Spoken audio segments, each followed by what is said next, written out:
So this is 23:55 Hrs GMT. This is part A of the Khoodeelaar. Khoodeelaar. KHOODEELAAR.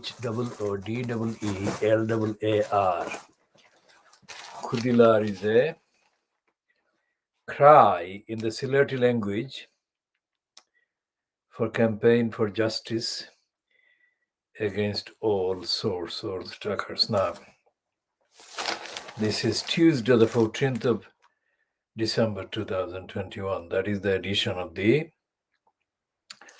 Khoodeelaar television channel being broadcast only on the internet. And the financial crimes has got another pretend piece that is really covering up. It's a cover-up piece. It's racism in the USA, and especially the racist discrimination against African origin Americans by businesses. So that's the trailer on page 1. It says it's published under FT series. Inside page 21, in Race and Finance, segregation is still a problem at American lenders. Now, this is not a news. This is absolutely untruthful, because what they say or what they mean by American doesn't include African origin black people, American black people. It doesn't even include the other people from other continents, especially from China.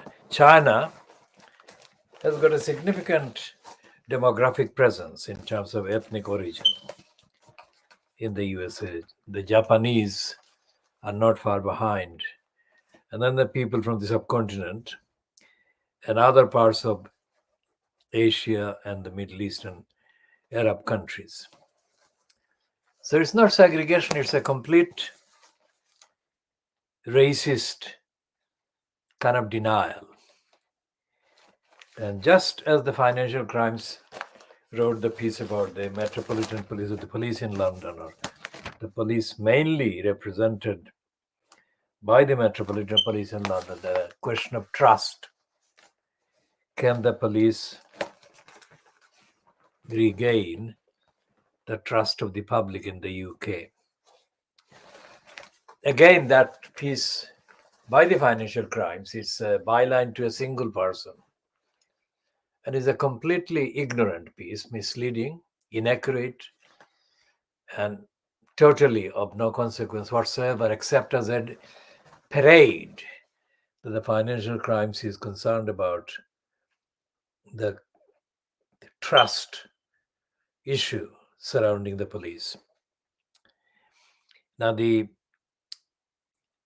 Sunday's Observer, as we pointed out, actually played the key part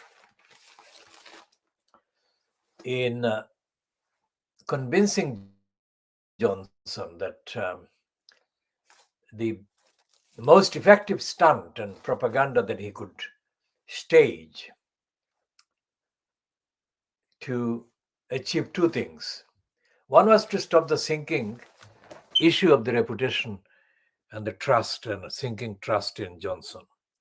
And the other was to create the myth that he is the winning hero, as painted by the likes of the Liars and Pierce in the Daily Mail on Monday. And without any hesitation, the Fleet Street Liars completely failed or chose not to comment on that front page piece in the Observer.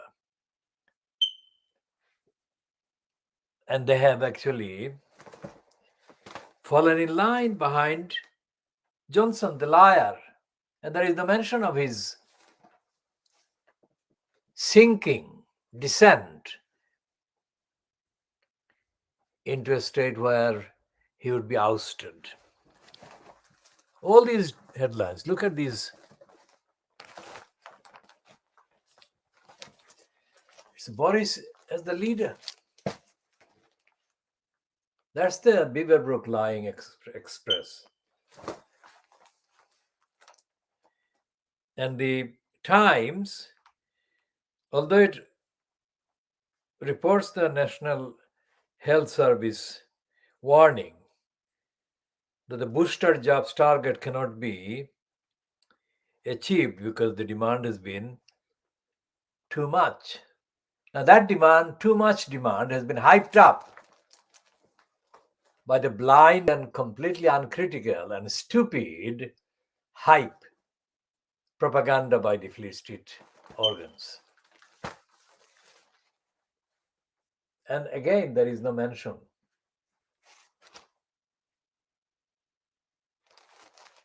of crimes of Boris Johnson. Instead, there is this diversion again.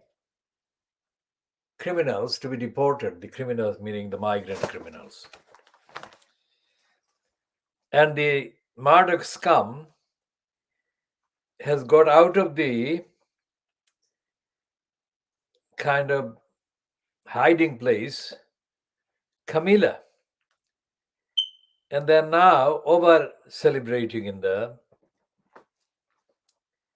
mythological Xmas. This is the combination of the Xmas and the Dad's army, the Jab's army. That is the kind of lunacy, because it doesn't have even one line about Johnson being misfit, unfit, dysfunctional, dishonest, corrupt, misleading. And Johnson suddenly began to wear the mask, getting photographs within few hours without the usual callous disrespect and disregard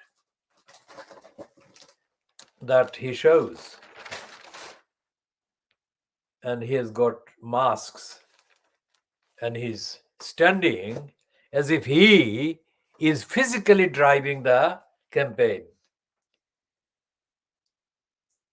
And even the Daily Mirror, the stupid Daily Mirror, is behind Johnson.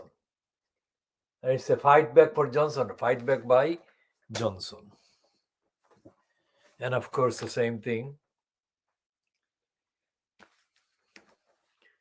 on the Guardian's front page. And it is a different version, it's a paraphrase. Effectively, it's a paraphrase for the propaganda image for Johnson. It says NHS put on crisis footing as Omicron variant surges. Surge is the key word.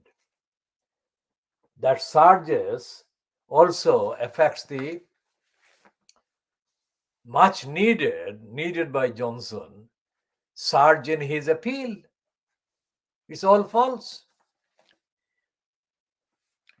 Now, the only piece that is worth mentioning in the Guardian's front page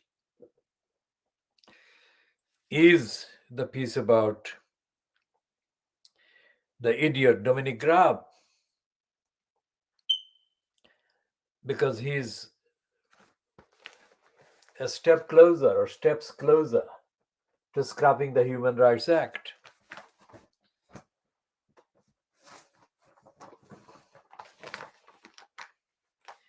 And the Telegraph today, Tuesday, 14th of December 2021, is Telegraph that is daily buying Boris Graf, is admitting NHS were overwhelmed after millions answer call for job. Now, who gave the call? It's the media that revived Boris Johnson's image and made him appear as the leader calling for jabs of all descriptions. Now, as we have said before, not in the last kind of few editions, but we have said many times before that during the year 2020 and most of the current year 2021, the media don't actually spell out what the virus is doing, how it is affecting people, and what part of its kind of progress or movement is the most acute and the most kind of crucial for the members of the public, ordinary people, to be aware of. Everything that is published about the numbers of people affected, etc., is retailing what the government websites are publishing. There is no real investigation. There is no real investigation whatsoever by any of the papers, any of the outlets. And this is the worst possible and the most dishonest propaganda line by the Daily Mail. The Daily Mail claims to be critical of Johnson. Absolute lies.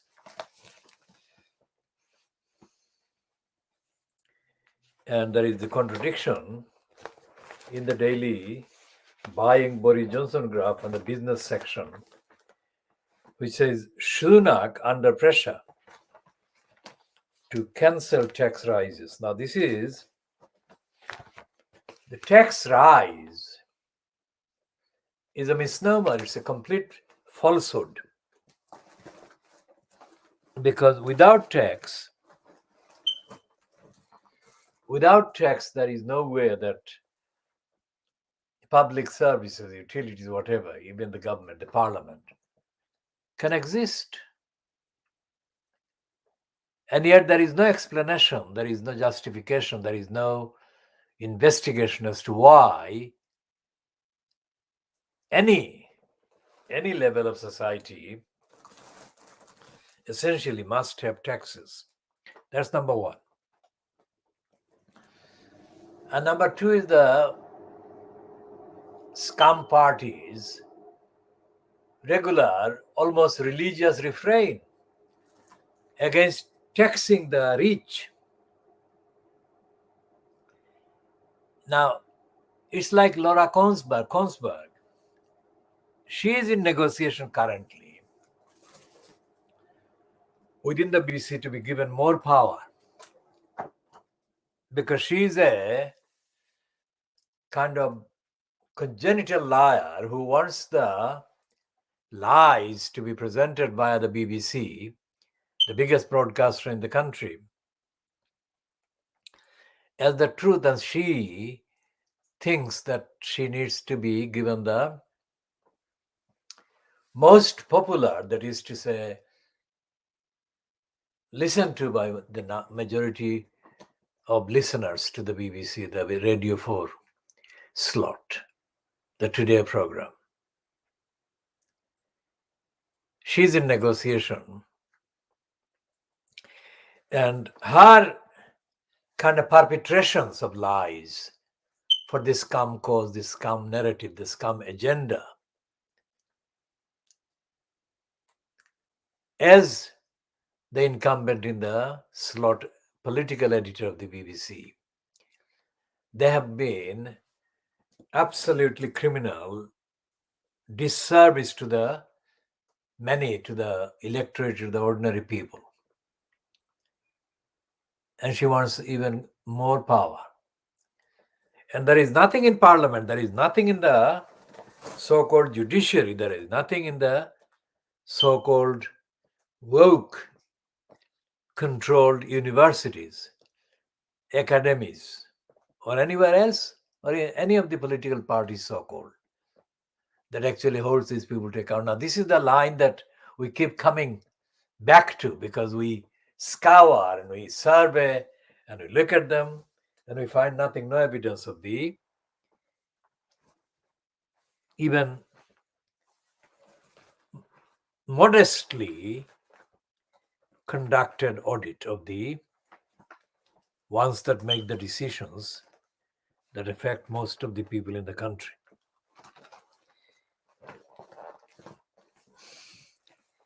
Now, when I say that this is the world exclusive diagnosis of Fleet Street, this is what I mean. These are the papers, Fleet Street papers. They're the supplements to the daily buying Boris Johnson Graph. This is the one, the Daily Mail. Okay.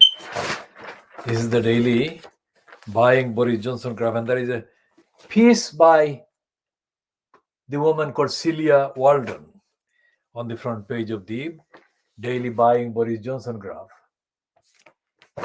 We shall be talking about Celia Walden kind of debasing herself again to salvage Pierce Moron.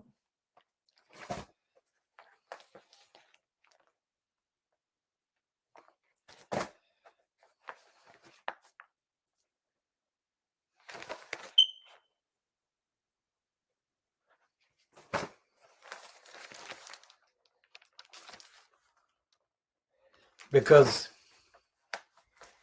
Pierce Moron, after he was forced to leave the GMB slot on the ITV network,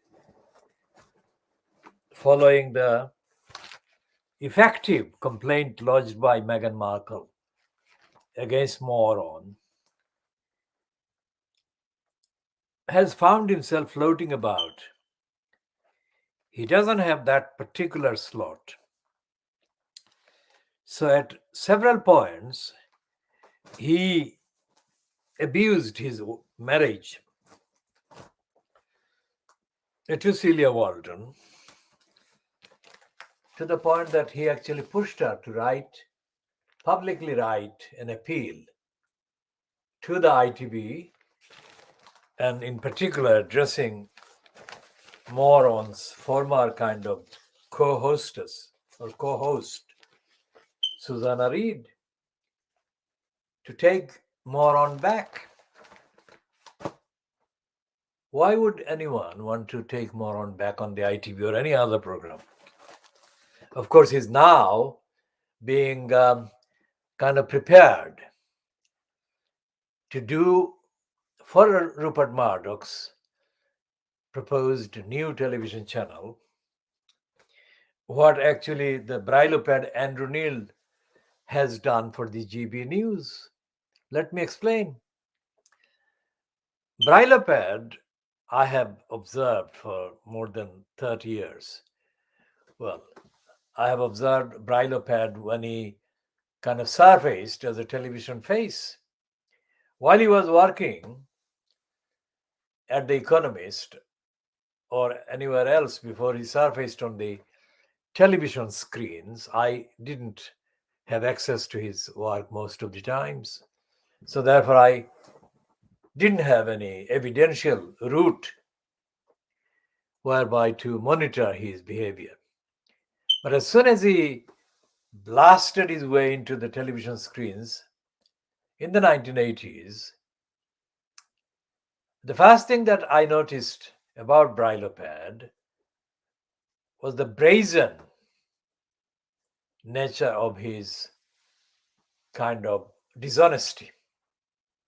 Because what he was doing was not called woke, but he was actually attacking the woke. That is to say, anyone with any internationally measurable objectivity, anyone who was commenting on the behavior of the British politicos and the politicians, and was doing so with any trace of morality or ethics, was fair game for Andrew Neil, the Briloped, to attack. Now, Andrew Neil had never, ever sacrificed anything until he arrived at the point where he was reduced to tears before he left GB News. But until that time, Andrew Neil had perpetrated his career and his greedy ambition for a career without any obstacle that could be detected. So he was setting himself up as the right wing kind of figurehead, or the right wing kind of symbol of the right wing, the imperialists, the racists in the mainstream media based in London. So the Fleet Street papers and the BBC and ITV. When Brylope had launched himself in that way, Sky News didn't exist. It came not long afterwards, but Sky News actually was more right-wing at the beginning than it is now. And when Sky News was launched by Rupert Murdoch, it was on the twin kind of agenda. One was to destroy the BBC, and the other is to establish the right-wing kind of platform that the BBC was not, despite the fact that the BBC was hosted, run, and managed by a collection of racists, ignorant people, and imperialists and deniers. So what has happened with the kind of departure by Piers Morgan from the ITV slot GMB, Good Morning Britain, is that Andrew Neil was the first one, or Andrew Neil was the first known kind of quantity in the business of profiles, high profile, whatever, to respond to Piers Morgan's departure from the ITV and to condemn ITV for losing Piers Morgan's talents and caliber and the rest of it. Now, that was at a time when GB News had not come on air. It was preparing, but it hadn't come on air. And the way that Brylope, Andrew Neil, scripted his response to Piers Morgan's departure from the ITV suggested very clearly, or as closely as possible, that Andrew Neil, Brylope, would give Piers Morgan a slot on GB News. Now, it is absolutely illogical. The two of the worst publicly kind of platformed egos and narcissists, they could not coexist on GB News or any other platform. That was obvious to me, but not being shared by anyone else, not most certainly by the BBC, and nobody, despite the fact that Andrew Neil has been around for decades in the business of the media, the lying media in Britain, which is part of the lying politics in Britain, none of Fleet Street or any other platforms, including Private Lie, actually suggested that Andrew Neil would be reduced to tears or would be leaving GB News. And it's important that Private Eye didn't, or Private Lie didn't actually notice that, or at least did not publish anything suggesting that they had noticed that. Because it is Private Lie that gave Brylope the name Brylope. In fact, the Piers Morgan is also the name. The Private Lie is given to Piers Morgan. Now, unlike Andrew Neil, who has not kind of brought any member of his family out to tout for him after he tearfully left GB News or resigned GB News or resigned the GB News spot. Piers Morgan, as befits a moron, has had no hesitation in getting Celia Waldron to make, unlike anything she has done in the last 20 years of her career as a journalist, too many items. Celia Waldron is not somebody who is hated as Andrew Neil or Pierce Moron. In fact, Celia Waldron, until she got involved publicly with Moron, was treated with courtesy and kindness and generosity, both by the public and by the other journalists. And this same person has been now degenerated into being a kind of, how shall I, there is no word for it, because this is a unforeseen, unseen in the whole history of the Fleet Street as I know it, situation where a wife is being used openly as a tout to salvage her husband's career. I mean, the nearest relationship that existed between a wife and a husband in Fleet Street was the Canadian pair, the later convicted husband of Barbara Amil at the daily bribing, buying Boris Johnson Graf. Boris Johnson Graf wasn't buying or being bought or bribed or anything like that at the time that Barbara Amil and her husband, Conrad Black, owned the Telegraph.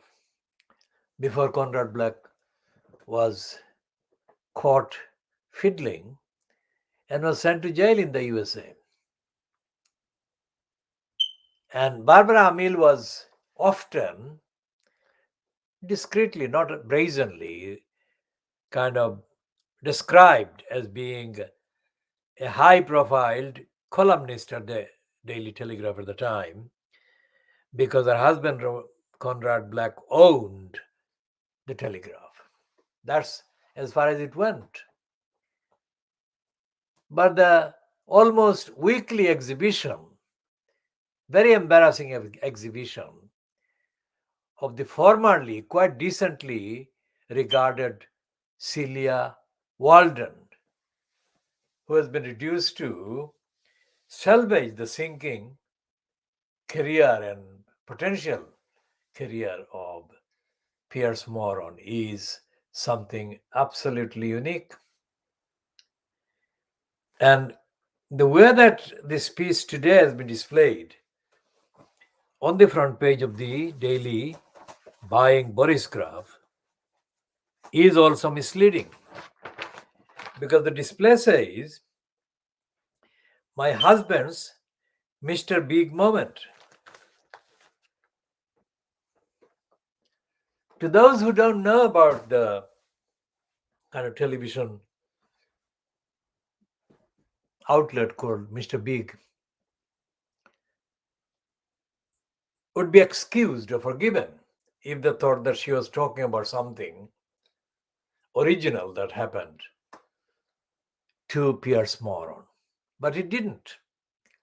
It's a completely labored, kind of tenuous, very weak piece or attempt by Celia Waldron to connect.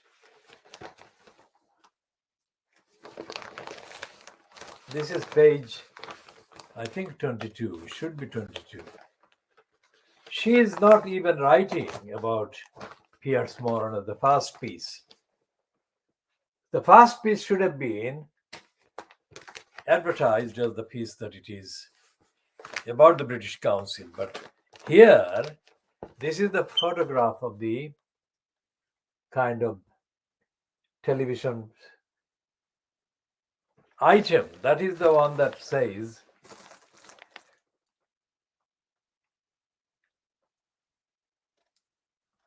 in the series called And Just Like That, which is a kind of re-jigged kind of version of this series called Sex and the City, the American version. And this is about that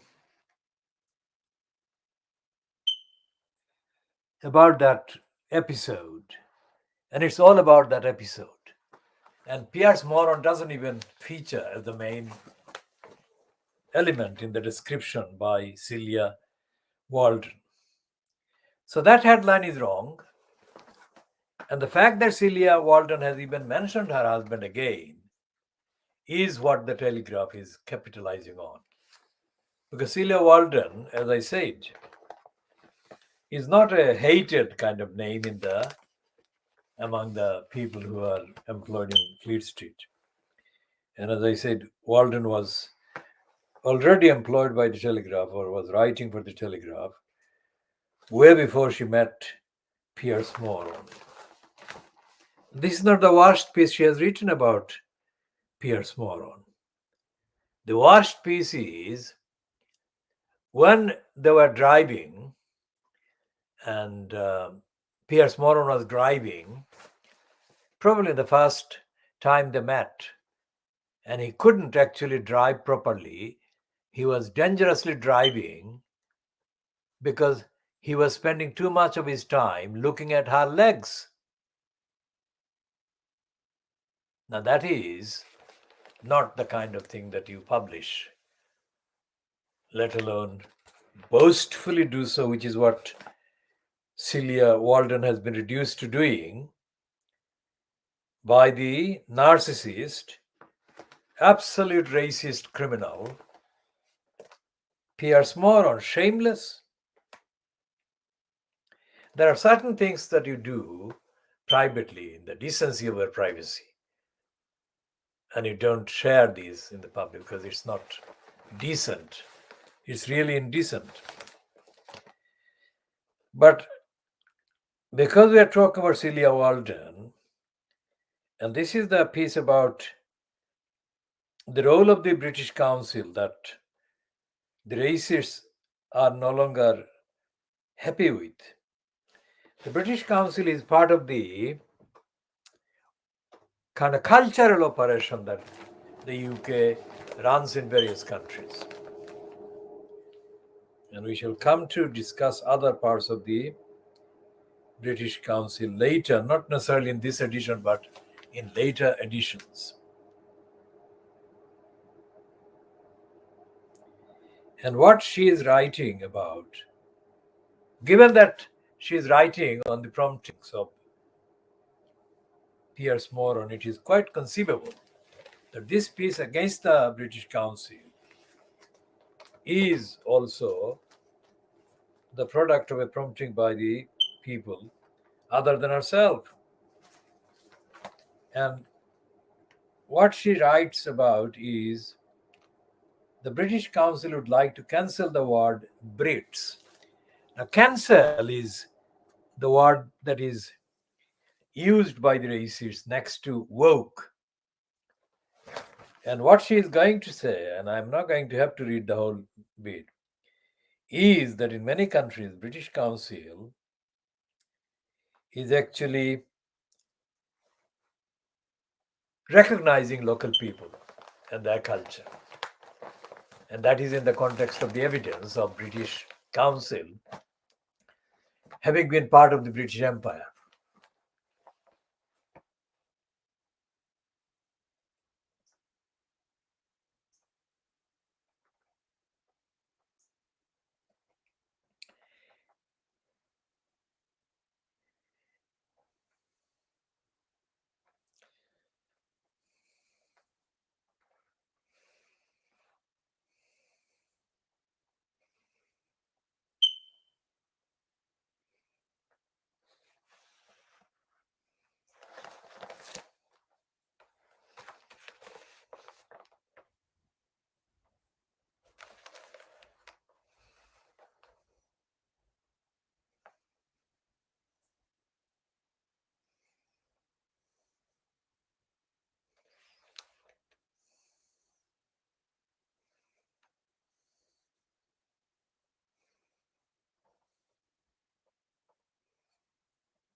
So she is actually, Celia Walden, openly including among the undesirables in her book those who oppose racism.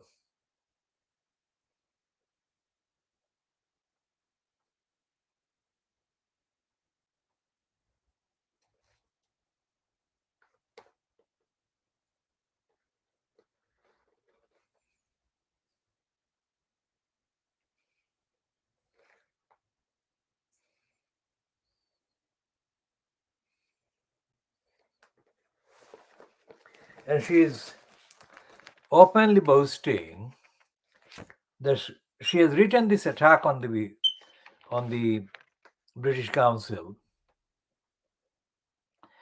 because, as an opinion writer, I hope those words do what they are supposed to, and cause offense. So she's written this intending to cause offense, and so on.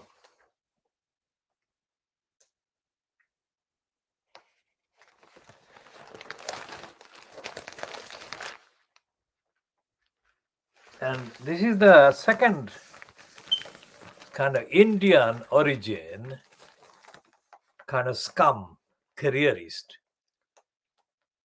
who started as Suella Benjamin. She is now Suella Braverman as the Attorney General. And she's kind of echoing the morons that don't want the Human Rights Act to remain part of the legislation in the UK. So this piece in the daily buying Boris Johnson graph is in accordance with the agenda and the narrative. The darkness bound, dark ageist narrative of the Brexiteers as fronted by Boris Johnson to scrap the BBC, to scrap the courts, the notional independence of the judiciary, and of course to scrap anything to do with human rights. Now, for a person of that pigmentation, she has got a skin color that is clearly black. And for her to write this against a piece of legislation that is against racism, whatever the shortcomings of the piece as enacted under Tony Blair. And she's put herself on her face to writing this apology for the apologia for the racist bit to do away with an anti-racist legal piece. We shall be talking about all of these and other issues in due course, including the fact that the London Borough of Tower Council is. Let's check what the London Borough of Tower Council is doing in terms of the publications, accessible publication on the internet.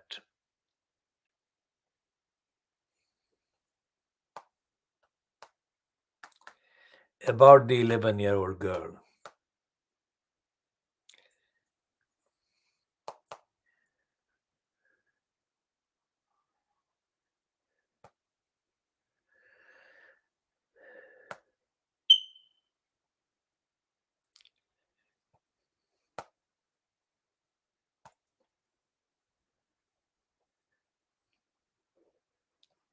So this one is the latest item on the internet is headed, police are continuing to investigate the death of an 11-year-old girl at a property in Shadwell.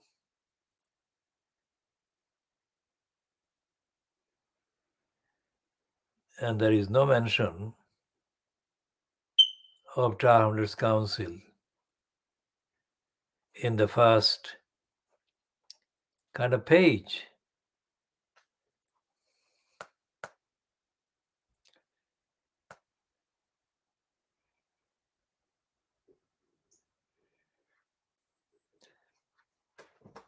And the only mention of Tower Hamlets Council was by a corrupt, indirect mode, where John the Crooked Biggs was given a quotation in which he suggested that he was speaking for the councillors as well, which means that the councillors have politically committed suicide and they are not fit for purpose whatsoever.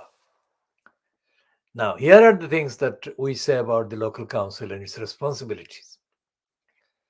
Although the police may be investigating, which is one of the latest internet accessed items, content says, but the police are not there to do the things to safeguard, to ensure the safety of people in the community. It is the local council. So why is it that there is nothing independently attributable or attributed or ascribed to the local council, Tower Hamlets Council, on the internet about this child? And this actually relates to the pattern of negligence, pattern of wrongdoing by the local Tower Hamlets corrupt council when it comes to the council doing the safeguarding duties, safeguarding the residents, safeguarding the children, safeguarding the elderly, and ensuring that the community has safe kind of structures, like several structures caused the deaths of people. One in the Myland Park, where the child, 5-year-old child, just before her 6th birthday was killed, directly due to the negligence of Tower Hamlets Council in the Myland Park. Then there was the young mother who was killed by falling bricks from a building work in not far from the Myland Park.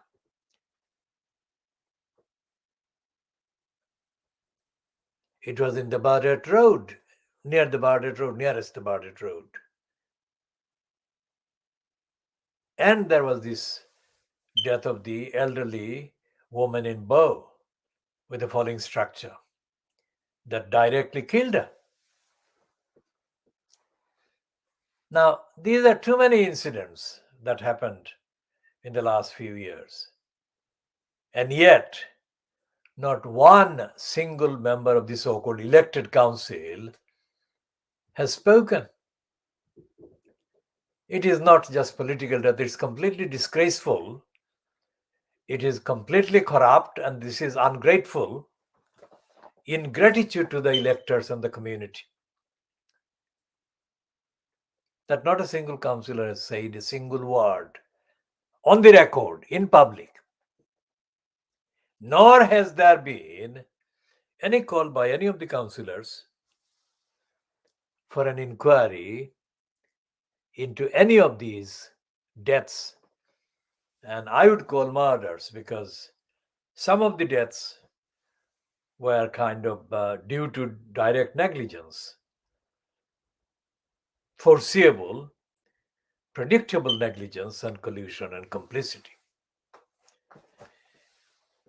Now, this is the context. And we go back to the persistent lying negligence and criminal negligence and denial of duty by Tower Hamlets Council over the fate of these 4 schoolgirls from Bethnal Green. We have said enough on the record so far about these girls to need to have to repeat every single factual element. Essentially, Tower Hamlets Council allowed the grooming of these 4 schoolgirls in Bethnal Green, from Bethnal Green, to take place at all and to be allowed to be taken to the point where these four girls were groomed to expose themselves to life-threatening dangers, which dangers have come to be realized, at least in relation to at least two of the girls, if not three. The only one who physically survives up to this point is Shamima Begum, as far as I can check, but we'll check again and update before this particular edition is ended. And the Shamima Begum, who is surviving, has herself been threatened with death by other people in the Syrian camp. There are no direct kind of accounts as to who has been or have been threatening Shamima Begum. As I said, in the last 48 hours, the only news that has been coming up about Shamima Begum is being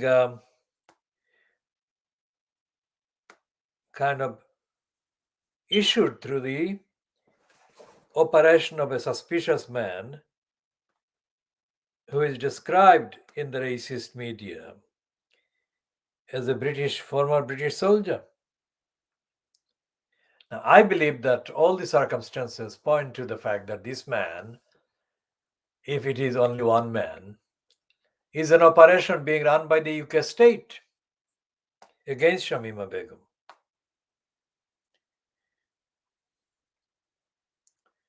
So there are these girls. One was Shamina Begum, the first one. And then the other one is Amira Abbasi. And of course, Shamima Begum. What's the name of the fourth one? Let's check the name of this fourth girl.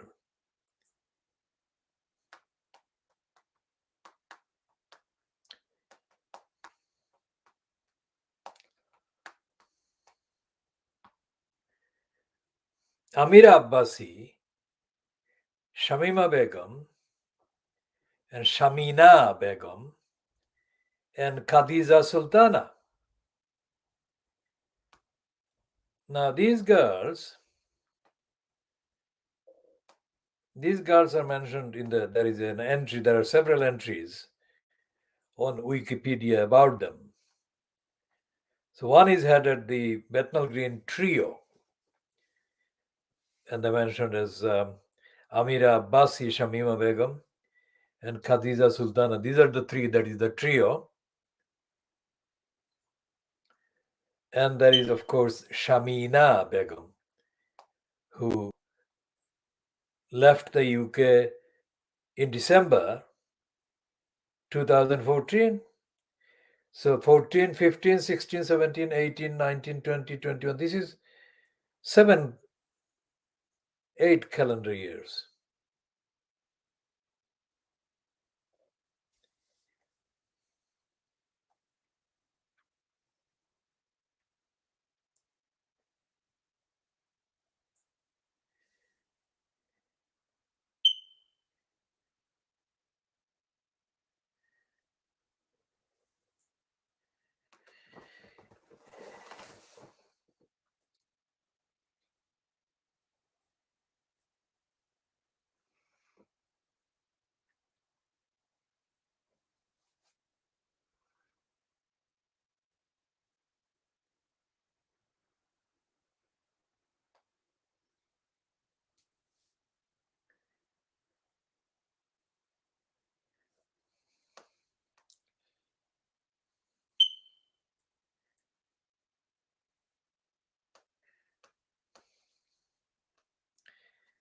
And whatever the details, this particular line that is running the course currently in the British media says that Shamima Begum actually faked the tears before the cameras, and she was not really remorseful and did not regret whatever the suggestion is that she did whatever wrong.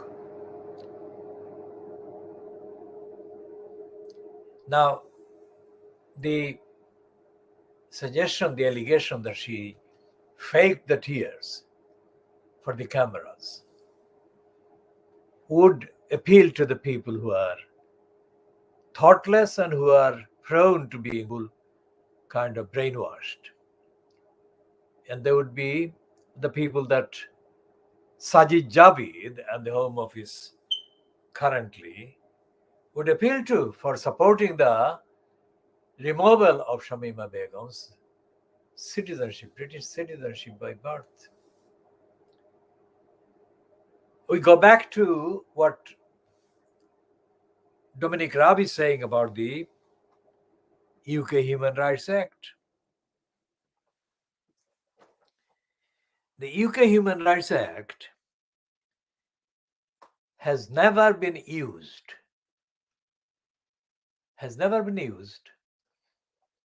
to aid, let alone actually be an instrument of the breaches of the law, let alone as an instrument of terror. And this piece by Suella the Shameless says, more than 20 years after the enactment of the Human Rights Act, it is time to look again at the UK's human rights framework. Where is the human rights framework? There is no human rights framework at all.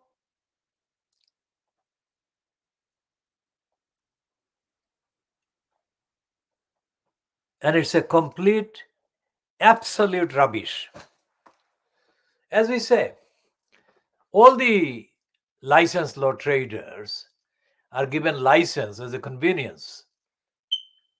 They are not given license to trade as lawyers because of their knowledge of the law, let alone any demonstrable adherence on their part to the principles of the rule of law, the due process. So the actual people who need or whose knowledge and fitness need to be re-examined and assessed are the licensed law traders, like Suella the Brazen. And the people, former kind of licensed law traders, like the members of the judiciary at various stages. Because anyone who knows the inside workings, or operations rather than workings, of the UK judiciary, the judicial bureaucracy, the judicial corrupt bureaucracy, also known as the British law courts, would know that there are two types of people who go there. Of course, the various litigants and people who want to use the legal bureaucracy for their purposes. All the outsiders, they are not on the benches. But inside, these are the judges and the bureaucrats that administer the judges' operations. It doesn't follow, because somebody is a judge, it doesn't follow that this person is actually wise and knowledgeable, let alone ethical, let alone moral, let alone shows or has or carries any respect for the rule of law, the due process, let alone the international framework of laws and constitutional agreements among nations nation states that bring into existence any obligation to adhere to the rule of law and due process by any signatory country. Now, Fluella is not the only lying licensed law trader. Jeffrey Cox is the most recent lying law trader. These are the ones in the quote news, let's say, including Fluella's foray into the daily buying Boris Johnson graph today. Today meaning Tuesday, the 14th of December 2021. Anyone who knows about what goes on inside the courts knows that the court system is 100% rigged. That is, it is kind of set up to defeat, to obstruct, to deny due process and the rule of law, as happened in the case of the three judges sitting separately on separate occasions. But looking at the depraved DEFRA's briefing, the depraved DEFRA factually has been engaged in conspiring every single day, conspiring to do damage to the most innocent, the most harmless, the healthiest BabyAngelGeronimo by making all kinds of untruthful, unscientific,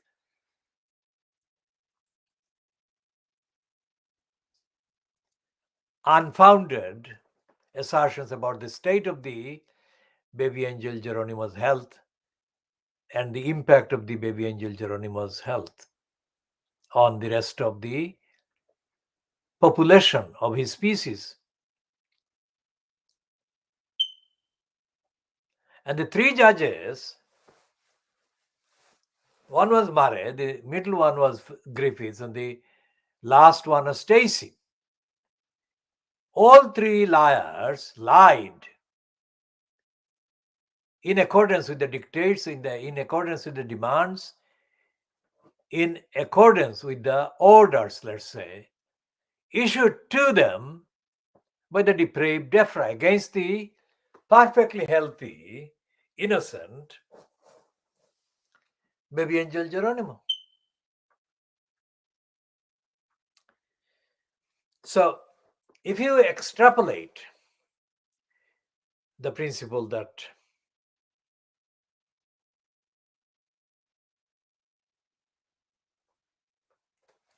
the rights of the innocent must be respected, then the way that they have been treating the BabyAngelGeronimo shows that that is the last thing they want to do. And as the claim by Boris Johnson 3 weeks ago shows, Johnson has actually decided to scrap courts of law. That's general. But in particular, he wants to scrap those courts and those judges who have the audacity, who have the temerity to give any opinion, any verdict, any ruling against the government that is fronted by Johnson himself. Now that's against everything. All the constitutional norms, internationally, nationally, are violated in that particular statement by Johnson. And none of Fleet Street, remember, this is the world diagnosis, world exclusive diagnosis of Fleet Street, that is the newspapers, British newspapers published from London. And I'll go again to discuss this brazen criminality by Boris Johnson and his cabal.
So the Financial Times or Financial Crimes is talking about racist discrimination by businesses to African American business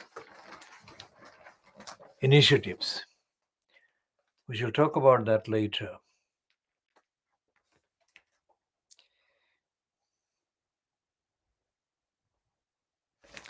Now, to our program and those who are interested in following our broadcasts and our publications and our campaigns, this subject is there.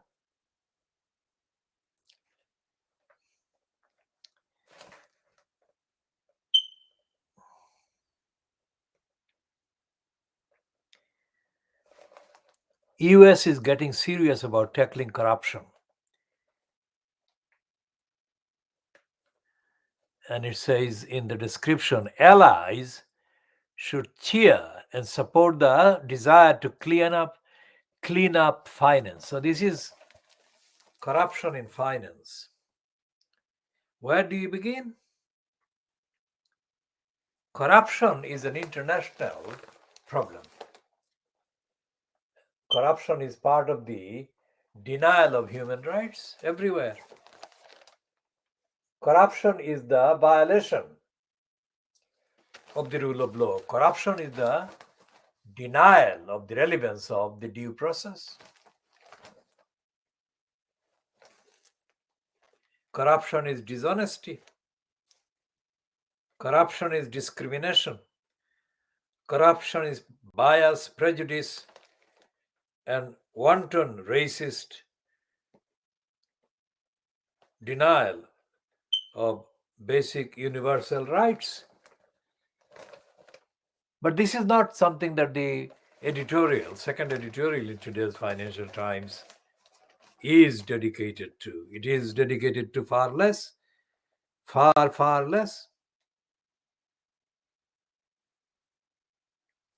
Because it is praising the US administration.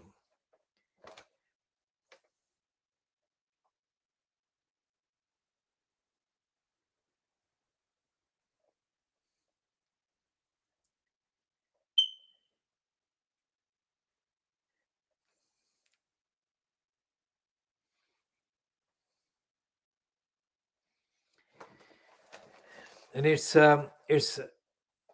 kind of confusingly, unethically comparing the situation in the USA with the UK.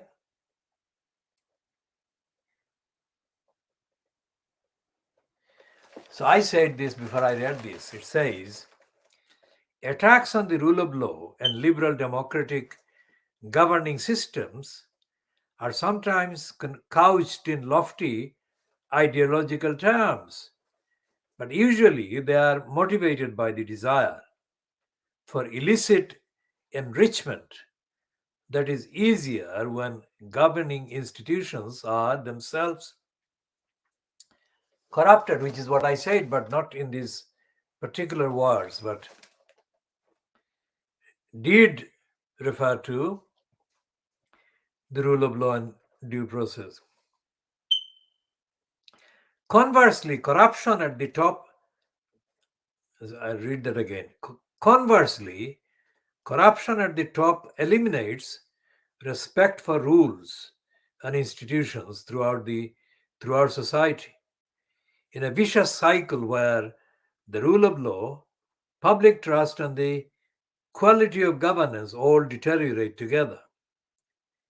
This is the sort of environment in which anti-democratic populists thrive, a risk the United States itself demonstrates. It is why it is vital to acknowledge the connection between attempts by autocratic governments to destabilize democracies and corrupt money they send to be laundered there. A connection the UK in particular should do more to heed. I mean, it is not saying UK is corrupt, but the UK is corrupt. But the Financial Crimes is letting the image of the UK be excused any liability. Washington cannot rest on its laurels. The new rules must be given teeth and wrongdoers pursued, and the laws must be tightened up further, especially to ensure that trusts are not abused for money laundering and corruption purposes.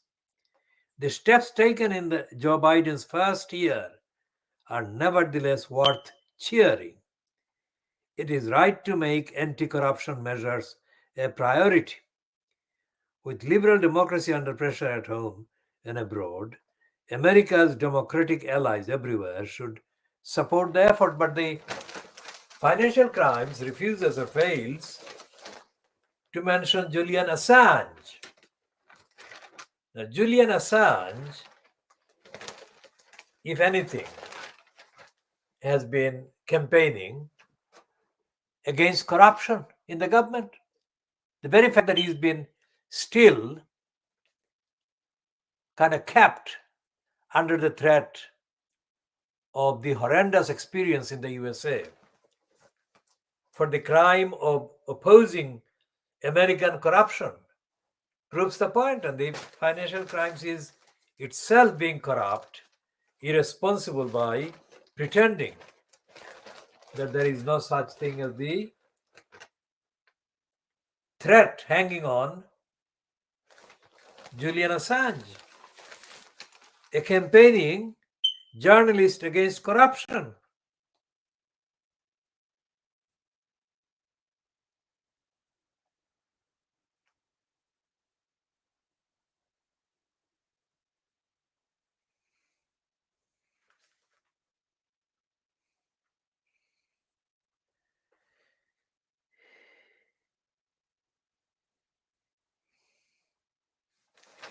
And the Financial Crimes on the page opposite the editorial today, Tuesday, the 14th of December 2021, page 23, runs this piece headed, "The economic case for migration is clear." And what it concludes is that the migrants are not to be helped for humanitarian reasons or anything else, but for the economic benefits of the big businesses in the West. The Western countries are, it says, the Financial Crimes piece says, experiencing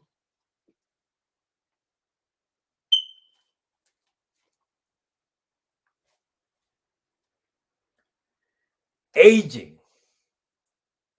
and shrinking of the Europe population. So that's a very materialistic, selfish, and corrupt argument for the case for migrants.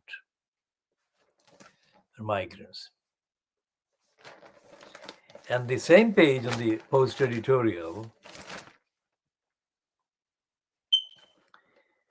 has got a piece by Gideon Rahman,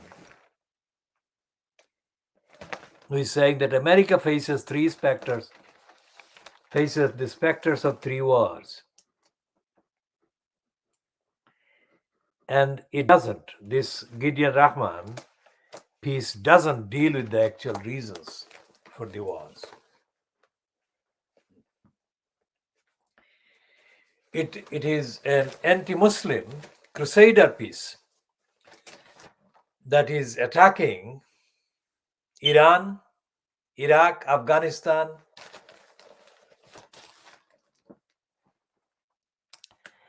and is not bothered about what else is going on in either the subcontinent or in the wider Asian continent.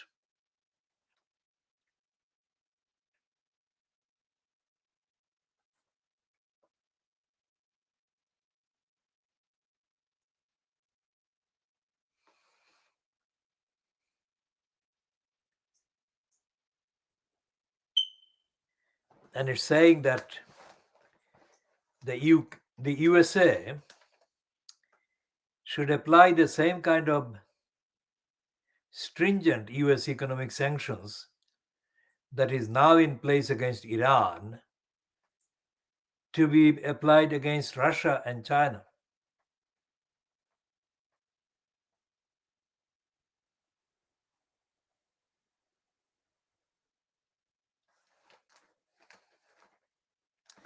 So the financial crimes keeps kind of running, contradictory, lying, dishonest, imperialistic, racist, and in this case, the Gideon Rahman piece, anti-Muslim crusader pieces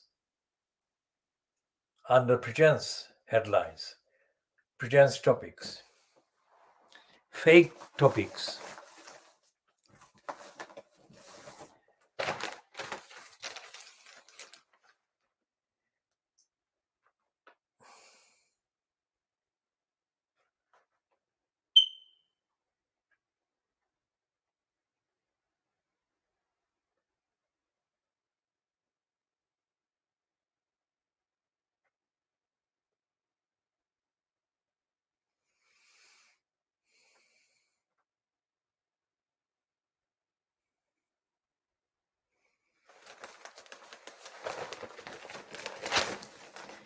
There is a piece on the same page, page 2 of the Daily Buying Boris Graph, with a picture of Cressida Dick, the Metropolitan Police Commissioner, speaking to Victoria Morrison at a memorial in central London. The 26-year-old officer was fatally stabbed. He was a policeman 30 years ago, but his killer was never found. Detectives are offering a £30,000 reward leading to the arrest and prosecution of the person responsible. Now, on the top of this page is the item RAB to ensure freedom of speech. Proposed new bill will protect against political correctness and wokeness and privacy law introduction. Now, this is in one sentence. This is the summary of why Rab's piece is a lying piece and it's a vindictive piece, because the privacy law is a reference to the Court of Appeal rejection of an appeal by the Associated Press, the owners of the Mail on Sunday, which had lost the case about privacy brought against them by Meghan Markle. No case of this nature, that is to say, no appeal being rejected by the Court of Appeal, has been treated with this much urgency and widespread kind of contempt against the ruling judiciary, the Court of Appeal. And the reason that this one is being treated not only for condemnation by the Fleet Street, but for the as the ground for the, or as a ground for the repeal or the scrapping of the Human Rights Act, shows that the move by the Johnson-fronted cabal, personally being argued by Dominic Raab, is a racist, corrupt, congenitally dishonest move. And everything else that is contained in the Dominic Raab so-called excuses in support of the so-called Bill of Rights is a pack of lies. Because the Human Rights Act, the UK Human Rights Act, which is seriously diluted from what the Human Rights Act should have been, still forms part of the way out of the darkness into which Boris Johnson wants to plunge this country, and into which his supporters and colluders want to descend.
And this headline on the Times about the Dominic Raab Bill of Rights is shamelessly stupid and dishonest. It says criminals to be deported under new Bill of Rights. Now, criminals are currently open to be deported and are deported under the existing legislation. So, what we are looking at when we say that it's a world exclusive diagnosis of Fleet Street is that every single newspaper, every single item in the paper, editorial, news, is dishonest, is in need of kind of further evidential checking. What it means is that the people who are kind of readers of the papers or the consumers of the papers and their outlets are exposed to lies on a daily basis, on an hourly basis, on a regular basis, which is why the society needs to be brought out into the open from the darkness of the lies and the misinformation and the racist disinformation and dishonesty.